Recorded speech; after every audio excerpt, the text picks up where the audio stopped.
이스라엘의 전례없는 융단 폭격으로 레바논 전역이 광범위한 피해를 본 것으로 나타났습니다. 이 레바논 내에서는 이 헤즈볼라가 레바논의 주적이라고 그러면서 증오감마저도 표시하는 이들이 늘어날 정도로 사면 초가의 위기에 빠졌습니다. 이와 함께 이스라엘의 재보복 공격을 앞둔 이란 내에서는 위기감이 팽배합니다.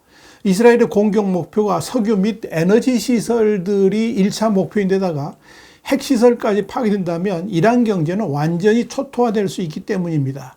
이미 이스라엘의 공격 목표로 이란의 정유시설들이 구체적으로 떠올랐는데 여기에 대해서 Y타임스가 짚어봤습니다. 지금 시작합니다.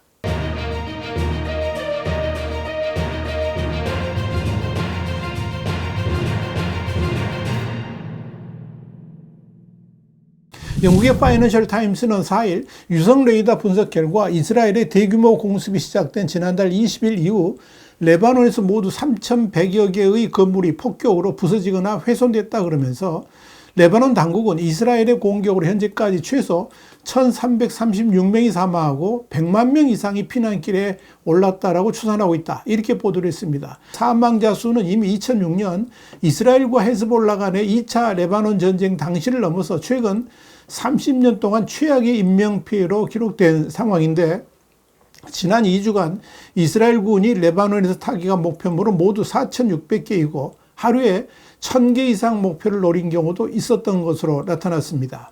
여기에 대해서 파이낸셜 타임스는 현재 이스라엘의 레바논 폭격은 2017년 이슬람 국가 그러니까 IS 소탕에 나섰던 미군의 고강도 공습 수준을 넘어선 것으로 평가된다 그러면서 당시 미국은 하루 최대 500개의 목표물을 공개했는데 그로 인해 최악의 민간인 사상자가 발생했고 이는 전반적인 미군 정책 재검토로까지 이어졌다라고 밝혔습니다. 레바논 농업의 중심지인 메카벨리 일대의 피해도 컸습니다.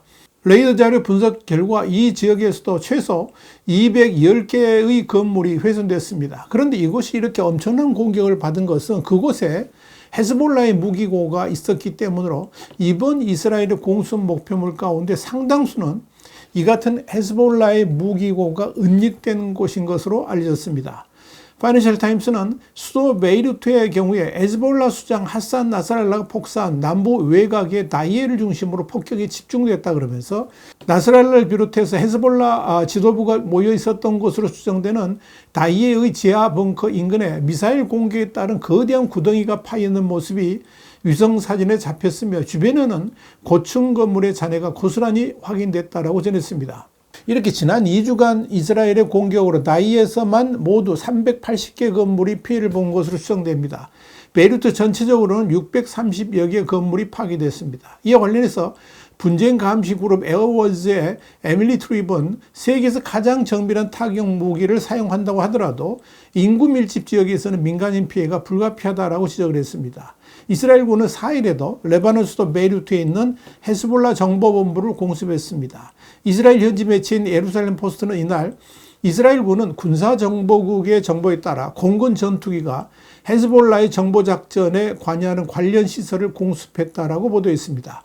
정보본부는 헤즈볼라의 정보활동을 주의하고 전략적 정보 수집을 조율하는 곳인데 이스라엘군은 이번 공습으로 헤즈볼라 정보본부 소속 테러 요원과 정보 수집 장비, 지휘센터, 추가 테러 기반 시설들이 파괴됐다라고 전했습니다. 한편 미국의 정치 전문 매체인 악시오스는 연일 계속되는 이스라엘의 베이루트 공습이 헤즈볼라의 새로운 수장으로 거론되는 사피에딘을 겨냥한 것이라 그러면서 사피에딘은 지난달 27일 이스라엘의 공습으로 사망한 헤즈볼라의 수장 하산 나스랄라의 사촌이다 이렇게 밝혔습니다. CNN은 이에 대해서 3일 밤부터 4일 새벽 사이에 표적 공습이 있었다라고 전했습니다. 공습에 따른 사상자 수는 아직 알려지지 않고 있지만 레바논 언론은 이날 공습이 앞서 나스랄라를 목표로 한 공습보다 훨씬 규모가 컸다라고 전했습니다. 사피디는 헤즈볼라가 창설될 때부터 조직원으로 활동해온 인물인데 미국은 2017년 그를 특별 지정 국제 테러리스트 명단에 올리기도 했습니다. 이스라엘 당국자들은 사피디는 공습 당시 지하벙커 깊숙이 숨어 있었고 사망 여부는 아직 확인되지 않고 있다라고 전했습니다. 이렇게 헤즈볼라로 인해 가지고 레바논 전역이 상상을 초월할 정도의 공격을 당하자 레바논 내 민심도 헤즈볼라로부터 돌아서고 있는 것으로 보입니다. 레바논 국민들이 한결같이 하는 말은 헤즈볼라가 레바논 국민을 위협에 빠뜨렸다 하는 내용입니다. 물론 이 같은 공격을 자행하는 이스라엘에 대한 분노도 있었지만 이들은 이스라엘보다 헤즈볼라를 우선적으로 원망의 대상으로 삼았습니다. 악몽 같은 테러리스트 집단 헤즈볼라가 이스라엘의 침공을 자초했다 하는 말이 바로 그것입니다. 심지어 어떤 이들은 이번 기회에 헤즈볼라를 해치해야 된다 그러면서 이제라도 헤즈볼라가 사라진 제대로 된 나라를 만들었으면 좋겠다는 의사를 피력하기도 했습니다. 이런 분위기는 레바논 곳곳에서 감지가 됩니다. 이는 헤즈볼라가 이제 레바논 국민들로부터 외면당하고 있다는 것으로 날이 갈수록 레바논에서 헤즈볼라의 입지도 줄어들고 있다는 것을 알 수가 있습니다. 이런 가운데 이란에 대한 재보복을 준비 중인 이스라엘이 이란의 석유시설을 1차적으로 공격할 것으로 보입니다. 특히 이런 내용이 조 바이든 미국 대통령 입에서 나왔다는 점에서 사실상 그 방향으로 우선 보복 공격이 감행될 것으로 보입니다.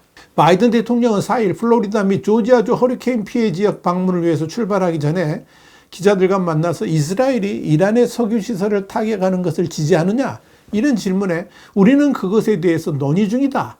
제 생각에 그것은 뭐 이런 식으로 답을 했습니다. 사실 아직 결정되지 않은 상황이라서 극비에 해당되는 내용이긴 하지만 바이든 대통령이 언격결에 말을 꺼낸 다음에 나중에 주워 담으려 했지만 이미 늦어버린 상황이었습니다. 이후에 미 정부 관계자는 언론에 이스라엘이 아직 구체적인 공격 방향을 정하지 않았다 이렇게 서둘러 사태 수습에 나섰지만 이미 엎질러진 물이었습니다. 바이든은 이어서 이스라엘이 이란을 보복 공격하는 것을 허용하느냐 이런 질문에 대해서는 우리는 이스라엘에 허가하는 것이 아니라 조언하고 있다 그러면서 오늘 현지 시간으로는 3일인데 오늘은 아무 일도 일어나지 않을 것이다 이렇게 말했습니다. 이 같은 발언이 나오자마자 뉴욕 유가는 급등을 했습니다. 석유 수출국 기구 그러니까 오펙 회원국인 이란은 하루 300만 배럴 이상의 석유를 생산하고 있습니다. 현재 여러 언론들의 보도에 따르면 만약 이란의 석유 시설이 공격을 받게 되면 당장 페르시아만에서 생산되고 유통되는 1,300만 배럴의 원유와 500만 배럴의 제품을 위협할 수 있게 됩니다. 이로 인해서 유가가 배럴당 $10 이상 오를 수도 있다는 우려가 나옵니다. 문제는 현재 이란이 국제적 제재를 받고 있는 상황에서 석유 시설까지 공격을 받게 되면 당장 이란 경제에 치명타를 안길 가능성이 있다는 겁니다. 이는 그리 안해도 최악의 경제 상황을 맞고 있는 이란에게는 심각한 정권의 위기를 불러오는 계기가 될 수 있다는 점에서 그 결과가 주목됩니다. 이와 관련해서 블룸버그는 4일 이스라엘이 이란의 석유시설을 공격한다고 했을 때 그 대상이 되는 이란의 자산들을 공개를 했습니다. 여기서 특히 눈여겨볼 지역은 이란의 글로벌 수출의 90% 이상을 처리하는 카르거섬 터미널입니다. 만약 이곳이 공격을 받게 되면 당장 5%의 글로벌 원유 가격 상승을 불러올 수가 있고 특히 세계 최대의 원유 수입국인 중국이 엄청난 피해를 받을 수도 있습니다. 또 이란의 석유 수출은 사실상 전면 중단되는 대위기를 맞이할 수도 있습니다. 아바단 정육공장도 주요 목표물입니다. 이곳이 공습을 당해 파괴된다면 이란의 국내 연료 공급망이 마비될 수가 있습니다. 그러나 글로벌 공급과는 별 상관이 없다는 점에서 유력한 공격 목표가 될 가능성이 있습니다. 또 마으샤흐르 정유공장도 지역의 원유 공급 및 제품 공급에 상당한 차질을 빚게 할 가능성이 있다는 점에서 주목받는 지역입니다. 지금 상황에서 또 하나 주목할 점은 이스라엘이 과연 이란의 핵시설을 겨냥해서 공격을 하게 될 것인지 여부입니다. 일단 바이든 대통령에 대해 내 답은 아니다. No 이렇게 답을 했습니다. 중요한 것은 이스라엘이 이란의 핵시설을 이번 기회에 공격하겠다고 다짐하는 이유는 이란 핵무기 제조가 코앞으로 다가왔다고 보기 때문입니다. 텔레그래프는 4일 이란은 핵무기를 개발하기까지 몇 달이 남지 않았으며 이를 막는 것은 쉽지 않을 수도 있다 그러면서 국가의 핵시설에 대한 공격은 유혹적일 수 있지만 그런 행동 방침은 결코 간단하지 않으며 위협을 더욱 악화시킬 수 있다고 보도했습니다. 문제는 이란이 만약 핵무기를 갖게 된다면 그때는 이스라엘이 이란을 대응하기가 쉽지 않아진다는 점입니다. 그래서 이스라엘은 그동안 끊임없이 이란의 핵시설의 진보를 방해하면서 핵무기 제조 공정이 이르지 못하도록 막아왔습니다. 그런데 이젠 그 완성이 초입기에 들어섰다는 점에서 이스라엘이 이번 기회에 이란의 핵시설을 근본적으로 파괴하려고 할 수 있다는 겁니다. 그러나 한계도 있습니다. 텔레그래프는 여기에 대해서 가장 우선적인 것은 이란의 핵시설이 단일 장소에 집중되어 있지 않다는 점이다. 그러면서 이란의 핵시설은 여러 개가 있고 전국에 분산되어 있다라고 밝혔습니다. 농축시설을 포함한 여러 시설은 지하에 숨겨져 있습니다. 이들 시설들을 파괴하려면 상당한 군사작전이 필요하고 반드시 미군의 도움이 필수적입니다. 또 하나 이란의 핵기술은 이미 일부 파괴가 있다 할지라도 이 곧바로 복구할 수 있는 수준에 이르렀다는 점도 골칫거리입니다.